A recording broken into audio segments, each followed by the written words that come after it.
Thank you everyone for being here. My name is Ben Davis. When I first moved to Huntington Beach, it was welcoming. It was really friendly. It was a place that was great to be a new resident. Well, I lived here for a few days, and my neighbor, who didn't know me at all, invited me to go surfing. And that was an example of how welcoming it was. Since then, the vibe has shifted over the last several years. It's gotten more divisive, more discriminatory, more disheartening. Unless you happen to be part of the city council's little bubble, they've really done a good job of degrading the city. They've changed the reputation from Surf City USA to a city that bans books and belittles libraries, that chases after culture war grievances, that stifles voters. They propagate losing lawsuits and unconscionable contracts. They scare away our tourists and our businesses, and they propagate hate. This is wrong. We all know it's wrong, and it has to stop.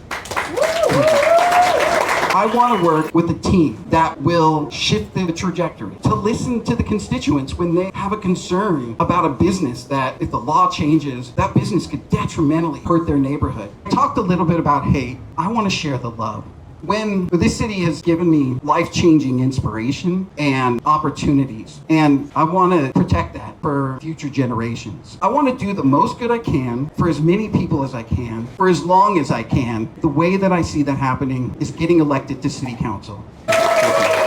I can't express how much I love this city. It stands out to me as the place where, for the longest time, I felt like I belonged here my whole life. I could go on for hours about all the fun and magical moments that I've had in the water, but I'm dedicated to truth and justice and equality and fairness. I try to think independently. I think it's something that we really need for our city council, and I try to make decisions that are principled. As far as soft skills, I do want to put this out there as well, that this is something that often gets missed, but I think kindness and empathy are necessary for solid leaders.